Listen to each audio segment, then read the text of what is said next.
Olá pessoal, aqui quem está falando é o professor Marcos Vinícius, tudo bem com vocês? Hoje eu estou aqui para dar uma aula de educação física, certo? Hoje abordando um tema específico que são os jogos de salão, certo? Uma aula aí que é bastante difundida pelo mundo, né? No mundo da educação física escolar. Hoje nós vamos tratar sobre a questão dos jogos de salão, né? Sobre os conceitos históricos dos jogos de salão. Vamos conhecer, de maneira geral, quais são os principais jogos, certo? E alguma coisinha sobre como foi que esses jogos surgiram, né? Qual é o contexto histórico desses jogos. Vamos lembrar o que são jogos de salão, certo? O que são jogos de salão? São aqueles em que o jogador depende menos da energia dos movimentos, né? Menos da energia corporal, da energia física e mais, né, da energia mental, né? Trabalha mais a questão da mente, né? A naturalidade, muitos desses jogos são pré-fabricados e industrializados, certo? Na nossa atualidade, atualmente, no nosso mundo contemporâneo, uma boa parte desses jogos hoje eles são eletrônicos, né? Antes eles vinham em kits, né? Que você comprava, são jogos de tabuleiro, né? Jogos de paciência, jogos de cartas que eram vendidos através de kits. Hoje não, hoje você pode estar baixando pela internet, né? A maioria dos celulares hoje são Androids, então ele vai pegar. Você vai encontrar muitos jogos de salão pelo Google Play, tá bom? A utilização dos jogos, a utilização dos recursos audiovisuais nos jogos de salão. Mas, professor, o que são esses recursos audiovisuais? São câmeras, são imagens, são fotos, certo?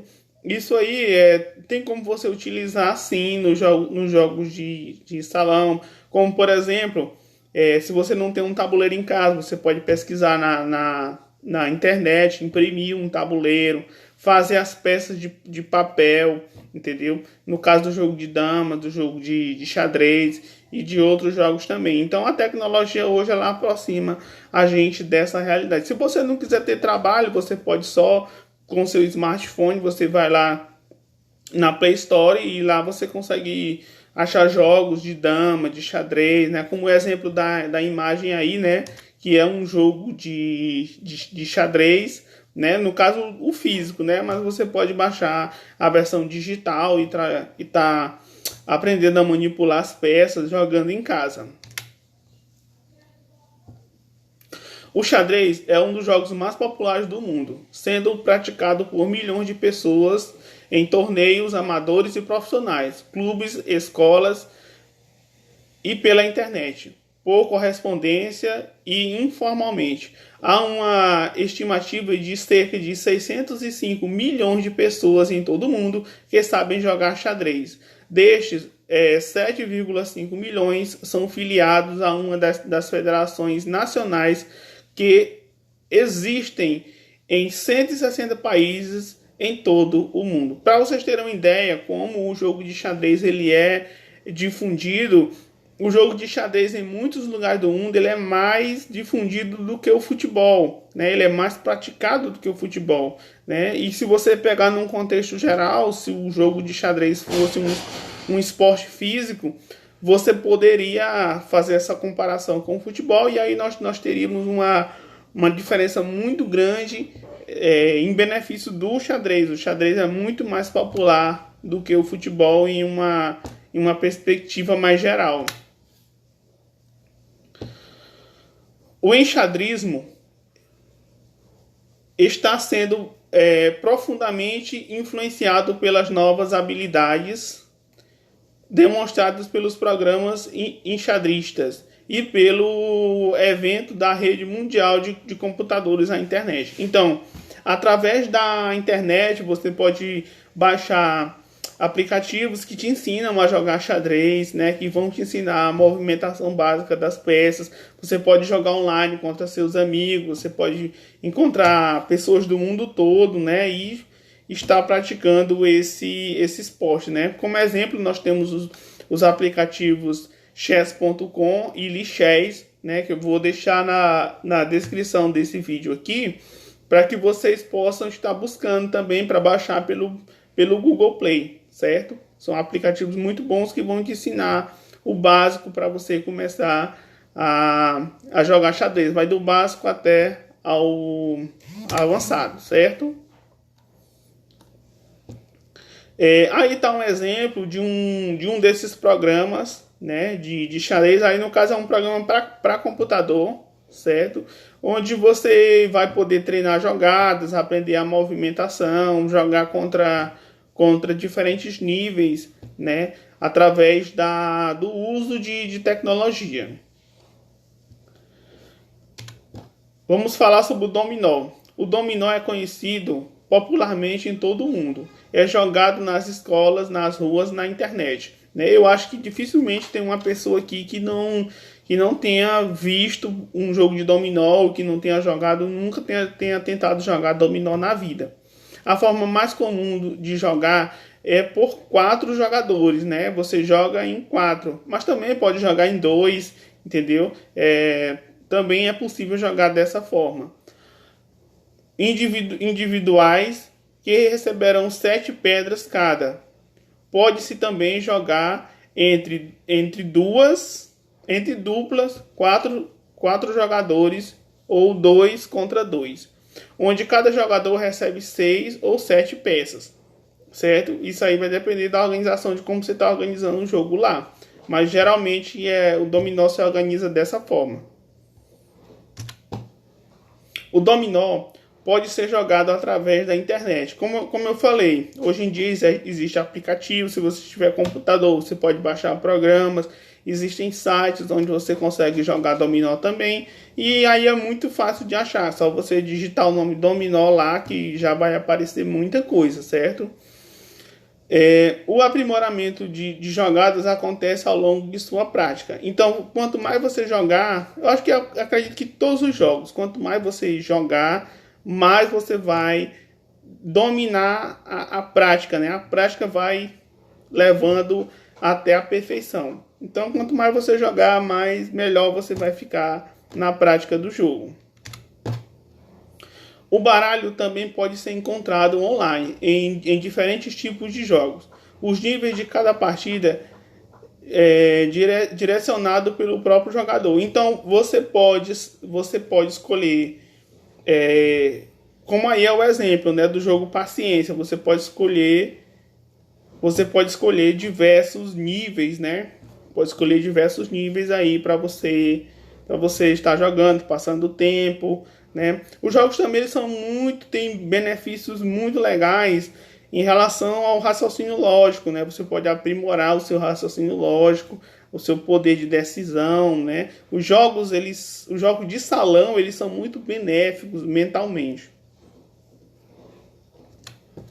Agora nós chegamos aqui num jogo bastante popular aqui na nossa região, que é o jogo de damas, né? Acredito que todo mundo já tenha jogado damas pelo menos uma vez na vida também, e que tenha ou visto uma pessoa jogando damas, certo? O jogo de damas pode ser aprimorado com a frequência maior de partidas. O jogador online, a diversidade de níveis de jogadores aprimora o entendimento das jogadas. Então, você jogando online, você vai poder achar um maior número de jogadores, você vai poder aprimorar o seu jogo, certo? O que vai tornar o seu jogo cada vez mais forte. O Ludo. O Ludo não é um jogo muito comum aqui, né? Eu acredito que poucas pessoas têm esse jogo por ser um jogo de salão também, mas é um jogo que é mais difícil de achar aqui na nossa região. Alguns recursos também auxiliam na aprendizagem e estratégia do Ludo. Alguns sites disponibilizam jogos online no qual a interatividade com os demais jogadores possibilitando jogar individual ou coletivamente. Então você pode jogar tanto em equipe como você pode jogar individualmente online. No caso, você vai jogar contra o computador. Isso também é muito comum. Agora nós vamos falar de algumas origens históricas, né, de alguns jogos de salão que são os mais conhecidos. A origem sua origem parece estar ligada às primeiras cidades de que se tem notícia. Há alguns milhões de anos nas regiões do Antigo Egito e da Mesopotâmia, hoje Iraque, foram encontrados em escavações arqueológicas objetos e desenhos que parecem ser ou fazer referência a jogos de tabuleiro, né? Então, desde essas primeiras escavações aí, os seres humanos vêm encontrando, os arqueólogos vêm encontrando vestígios de que os jogos eles têm uma origem histórica bem antiga, né? E foram muito importantes historicamente, né, na história da humanidade. Aqui nós temos os principais jogos de salão. Nós temos a dama, o xadrez, o dominó, o ar, o gamão, o fubica, o banco imobiliário. Esse último aí é um jogo estratégico bastante interessante. Vocês podem também achar a versão dele online, né? Onde dizem que ele estimula muito a parte do lidar com questões financeiras, né? A lidar com dinheiro, né? Tem toda o jogo, a dinâmica do jogo é essa, né? Você lidar com questões de dinheiro. Dentre esses aí, ó, nós temos os mais conhecidos, os dominantes mesmo, né? Que é o que nós vamos abordar diretamente nessa aula, que é a dama, o xadrez e o dominó. Ó, quais os objetivos sociais do jogo de salão? Os jogos de salão são muito importantes. Ao proporcionar espaço de socialização e convivência. A partir do momento que você está jogando, você está conhecendo pessoas, você está conversando, você está lidando com diversas situações. Isso aí, ele tem um impacto muito positivo nas nossas vidas, porque você vai lidar com situações diferentes, você vai ter que lidar com regras, certo? Então isso vai ajudar muito na questão intelectual, né? Ajudar muito na questão da mente. Contribuições para o desenvolvimento cognitivo, como eu falei, né? Por exemplo, jogos como dama e xadrez estimulam muito a questão do cálculo, a questão da visão espacial, né? São coisas muito importantes para a nossa vida profissional no futuro, né? Para a nossa vida pessoal também. Orientações das atividades. Isso que eu vou passar porque foi atividades a serem planejadas depois. A dama. A origem do jogo de damas é desconhecida. Pinturas e tabuleiros encontrados em túmulos do Antigo Egito, além de outros achados arqueológicos em diversos lugares do mundo, nos dão conta da existência de jogos bem semelhantes ao atual jogo de damas. Não existem, no entanto, indícios seguros que nos possam explicar onde e quando ele surgiu. Então, o jogo de damas ele é meio uma incógnita, né? Porque não existe uma explicação, uma data clara e um local claro da onde esse jogo ele tenha surgido, né? Mas sabe-se que é um jogo extremamente antigo que foi criado provavelmente antes do nascimento de Cristo. Regras. O jogo de damas é praticado em um tabuleiro de 64 casas claras e escuras. O objetivo do jogo é imobilizar ou capturar todas as peças do adversário. Olha, o objetivo do jogo de damas é você eliminar, acabar com as peças do seu adversário. Se você conseguir prender ele num canto, impossibilitando o movimento dele, aí você ganha também, entendeu? Mas para isso as outras peças têm que estar eliminadas. Hoje na internet você vai achar uma infinidade de aplicativos de dama, né? Você pode estar treinando, você pode estar jogando e aprendendo o jogo de damas também. Hoje nós temos uma modalidade chamada de dama brasileira, né? A dama brasileira, que é a dama de 100 casas. Eu não sei se vocês já viram falar. É a dama de 100 casas, é aquela dama grande, certo? E hoje nós temos também uma outra divisão, que é a tablita, que é aquela dama pequena, que é o que o slide se refere, que é a dama de 64 casas.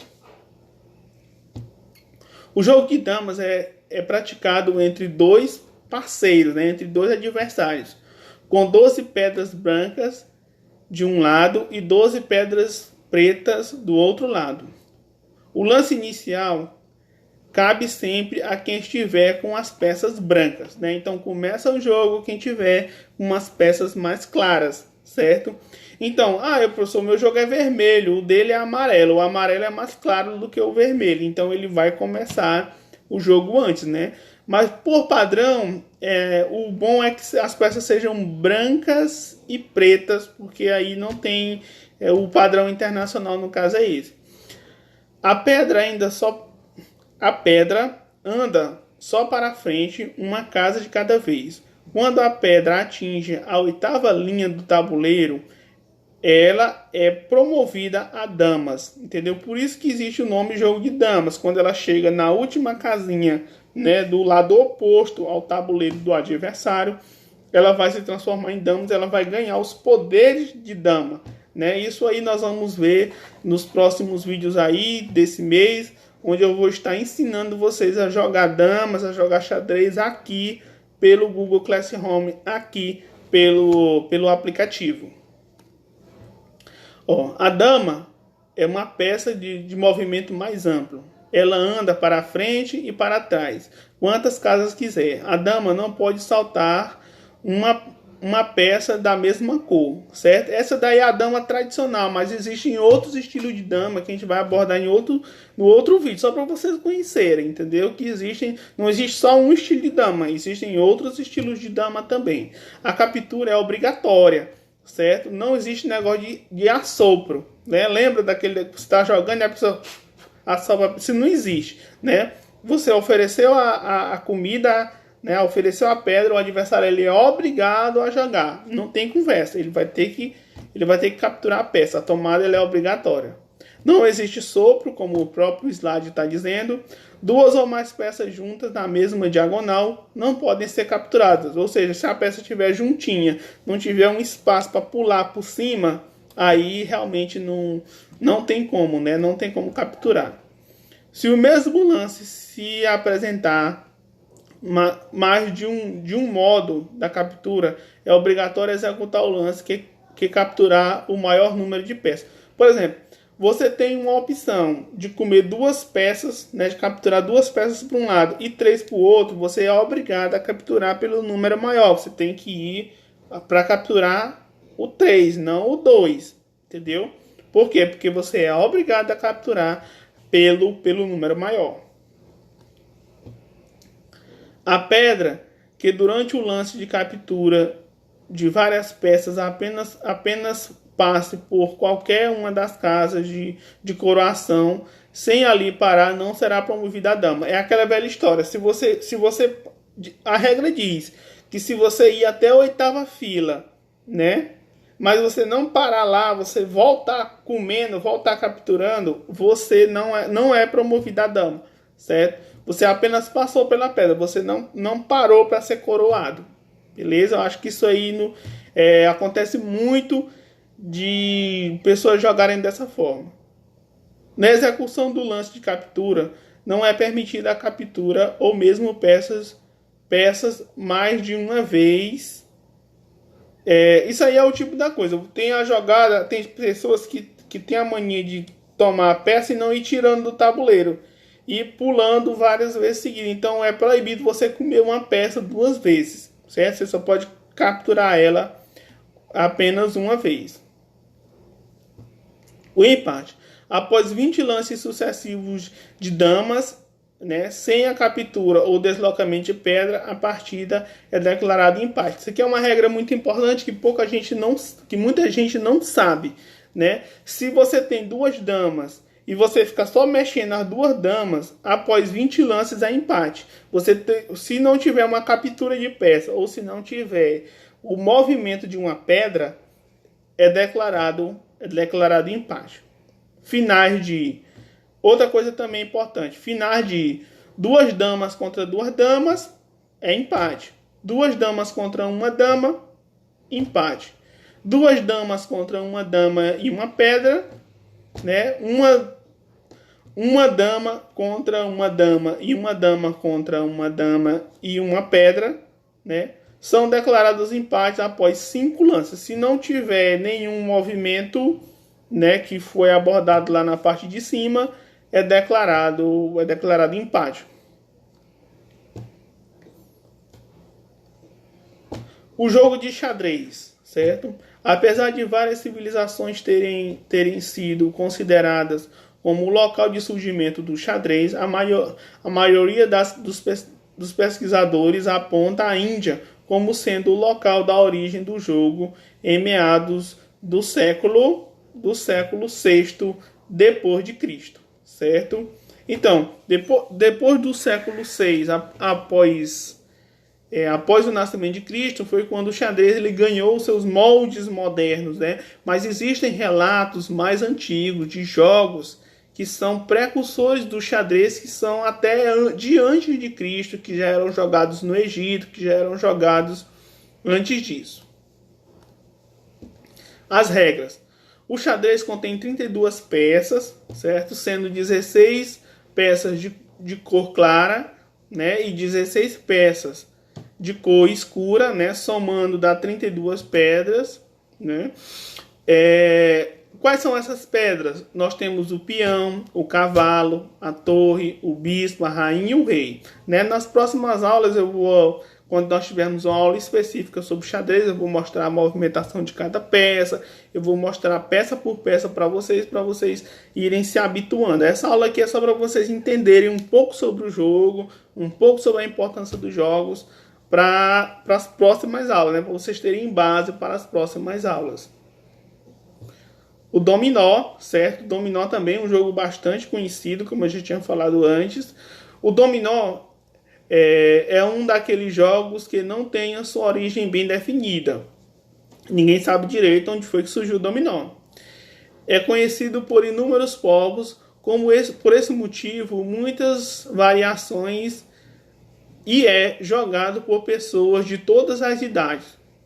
A primeira citação ao jogo vem da China. Então, o relato mais antigo é que vem da China, mas não necessariamente o jogo surgiu nesse país. Segundo lendas daquele país, o jogo teria sido inventado por um funcionário do imperador Qiu Sheng. Outra diz que o jogo foi inventado entre os anos de 234 e 181 a.C., quando se teria vivido Yan Ming, um soldado herói. A lenda diz que esse soldado teria relação com a invenção do jogo de dominó. O nome dominó teria sua origem na expressão latina domino gratias, graças a Deus, né? É uma expressão que significa graças a Deus. Isso porque o jogo era comparado à gola das vestes dos padres, certo? O jogo era porque a gola do hábito dos padres ele tinha esse ar decorativo, então o jogo ganhou esse nome de dominó, com as golas pretas e brancas. Afirma-se que os religiosos usavam a expressão latina cada vez que faziam uma boa jogada. Não importa qual seja a sua origem. O que vale é que jogar dominó é muito legal, descreve e desenvolve muitas habilidades. Na verdade, todos os jogos de salão, eles desenvolvem muitas habilidades, né? Habilidades mentais, certo? Você fica mais rápido no fator cálculo, você consegue responder atividades de matemática mais rápido. Isso já foi provado também que os jogos de salão eles têm esses benefícios matemáticos, esses benefícios lógicos, né? A questão da lógica você fica mais aprimorado. Os jogos eles têm essa habilidade de desenvolver outras habilidades também que a gente pode estar utilizando na nossa vida cotidiana, né? Na nossa vida adulta, na nossa vida em relação ao trabalho e também nas relações humanas, né? Entre nós. Essa foi a nossa aula, pessoal. Muito obrigado pela participação de vocês. Nas próximas aulas nós abordaremos e ensinaremos alguns jogos. São os 3 jogos principais que eu falei, que é a dama, o xadrez e o dominó. Nós vamos estar trabalhando. E lembre-se, nessa quarentena não fique com a mente parada. Vá no seu smartphone, vá no Google Play, baixe os aplicativos de dama, xadrez e dominó e vá treinando, vai jogando, vai se aperfeiçoando. Eu vou colocar na descrição desse vídeo aqui, certo? Lá no Google Sala de Aula, alguns links que vocês podem estar olhando para baixar jogos de dama, de xadrez e de dominó, tá bom? Valeu, pessoal, até a próxima aula, né? E que Deus acompanhe todos vocês. Nos mantenham com saúde e paz. Valeu!